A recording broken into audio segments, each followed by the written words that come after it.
Kumusta po kayo mga kaibigan? Maaari niyo bang ilagay sa comment section ng inyong mga sagot? Maraming salamat sa mga nagsulat ng inyong mga sagot sa comment section. Alam ko po, iba't iba ang ating nararamdaman.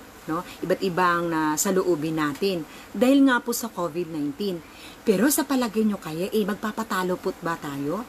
Dapat po ay hindi. Gagawa po tayo ng paraan para po maging produktibo pa rin po tayo sa araw-araw nating gawain. Ako ay may ikukwento sa inyo. Samahan niyo ako sa aking kwentong pinamagatang Ang Punong Marikit. Ito ay kwento ni Segundo D. Matias Jr. at ang makukulay na larawan, ayan tingnan nyo, na makikita natin sa aklat ay iginuhit naman ni Rovi Jesser R. Saligumba. Ihanda ang sarili at simulan na natin ang kwentuhan. May isang puno sa isang bayan na hinahangaan ng mga tao dahil sa taglay nitong ganda.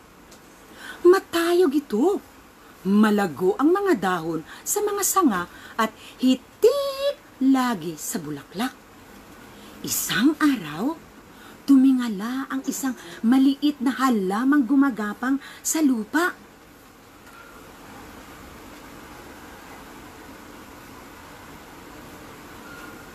Puno, maaari ba akong gumapang or tumira ng ilang araw lamang sa iyo? Pakiusap ng halaman. Bakit? Tanong ng puno. Gusto kong makita ang sinag ng araw. Sagot ng halamang gumagapang. Napaisip ang puno. Huwag kang mag-alala. Gagapang lamang ako sa iyong katawan. Pagsapit ng kabilugan ng buwan, ay aalis din ako. Pakiusap na muli ng halamang gumagapang. Sige. Ipangako mo na aalis ka rin sa kabilugan ng buwan. Sagot ng puno. Marang gumapang ang halaman sa katawan ng puno. Sige nga, samahan niyo nga ako. Magbibilang ako ng mula 1 hanggang 3. 1, 2, 3. Ayan, gumapang ang halaman sa puno. Pero, pagsapit ng kabilugan ng buwan, ay naroon pa rin ang halamang gumagapang. Bakit hindi ka pa umaalis sa aking katawan? Tanong ng puno. Naku, puno, makikiusap sana ako sa iyo. Pwede bang gumapang sa iyong mga sanga? Napakaganda at napakalaki ng iyong mga sanga. Pinapangako ko, aalis din ako sa susunod ng kabilugan ng buwan. Pakiusap muli ng halamang gumagapang. Sige, pero pangako, aalis ka na pagsapit na muli ng kabilugan ng buwan. At gumapang ng ang halaman sa mga sanga ng puno. O mga bata at mga nanonood, tumupad kaya sa pangako yung halamang gumagapang sa puno? Tingnan natin ha. Hanggang sa dumating na muli ang kabilugan ng buwan. Sa palagay ko'y kailangan mo nang umalis, sabi ng puno sa halamang gumagapang. Nahihirapan na ako at hindi na makagalaw ang aking mga sanga at mga dahon dahil halos nababalutan mo na ako. Hindi nakinig ang halamang gumagapang, bagkus itinuloy nito ang paggapang. Samahan niyo ako, magbibilang tayo mula 1 hanggang 2 ha. Gagapang tayo sa puno. 1, 2, hoops!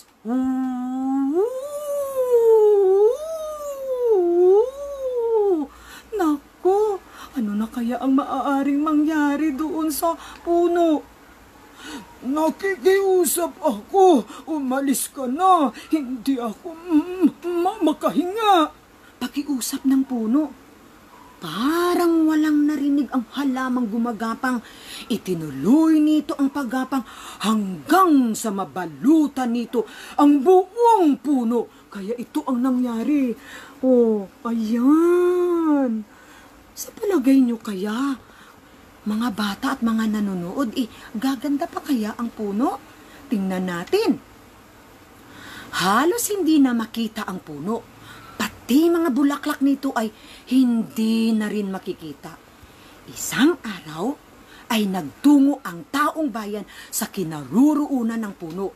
Ano kaya sa palagay ninyo ang dala-dala nila? Ilagay nyo nga ang sagot ninyo sa comment section. Tama! May dala silang itak. Napakahusay nyo talaga. Ano naman kaya ang gagawin nila sa itak? Ilagay nyo nga ang sagot ninyo sa comment section. Sige nga. Naku, tama. Tingnan natin kung tama ang sagot ninyo. Kailangang putulin ang halaman na gumagapang o bumabalot sa puno, sabi ng alkalde ng bayan. Hindi na makita ang kahangahangang katangian nito.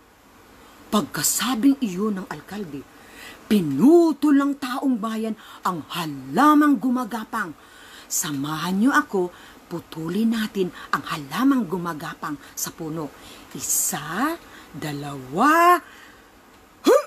chak, chak, chik, chik, chak, chak, chik, chik, chak, chak, hu. Nako, ano na kaya ang maaaring mangyari doon sa puno? Tingnan natin kung ano ang maaaring mangyari. Muli, tumambad ang dating katangian ng puno na marikit at kahanga-hanga. Mga bata at mga nanonood, nakalimutan ko pala kanina, no? Yung marikit, ang ibig din sabihin ay maganda. Naging maganda ba muli ang puno? Tama, naging maganda siya. Dahil lamang doon sa tulong ng mga taong bayan. Ano kayang aral na makukuha natin sa kwentong binasa ko? Ito yung aral mga bata at mga nanonood. Huwag abusuhin o samantalahin ang kabutihan ng iba. Katulad ng halamang gumagapang. Inabuso niya ang kabaitan ng puno. Anong ginawa niya? Nakinig ba siya? Hindi siya nakinig. Bagkus, itinuloy niya ang paggapang nito. Di ba? Napuno na rin ang puno. Kaya dapat tatandaan natin, huwag nating abusuhin o samantalahin ang kabutihan ng tao or ng mga kaibigan natin na ipinapakita sa atin. Ito'y dapat natin i-appreciate. Dapat ay isipin natin na iisang beses lang tayo bibigyan ng pagkakataon at wala na ang susunod. So bago po ako magpaalam sa inyo, may itatanong muna ako sa inyo. Okay. Ano yung bagay na gumagapang sa puno? Ilagay nyo nga ang inyong mga sagot sa comment section. Tama! Ito ay halamang gumagapang. Bibigyan ko talaga kayo ng pakbit clap. Pak na pak, bet na bet, pak, bet. Ang husay nyo talaga. Okay. Ano naman ang daladala ng mga taong bayan? Tama! Daladala nila ay itak. Ano ang kanilang ginawa doon sa itak? Tama! Pinutol nila ang halamang gumagapang. Ano na ang nangyari sa puno? Tama! Naging marikit na naging maganda na ang puno. Kaya tatandaan natin, ugaliin nating magbasa. Bakit? Kasi sa pagbabasa, ang ating kaalaman ay lumalawak. Pati ang ating imahinasyon ay lumalawak rin. At ako po ay nagpapasalamat sa mga nanood at nakinig at nagbigay ng kanilang oras sa gabing ito. Kahit na gabi na po, alam ko naman na nagustuhan nyo rin ang aking kwentong ikinuwento sa inyo. Ito po si Ate Alma mula sa ang Pinoy Storytellers na magpapaalam at nagsasabing ugaliing magbasa dahil sa pagbabasa lumalawak ang ating kaalaman at ang ating imahinasyon ay lumalawak rin. Hanggang sa muli, paalam! I love you.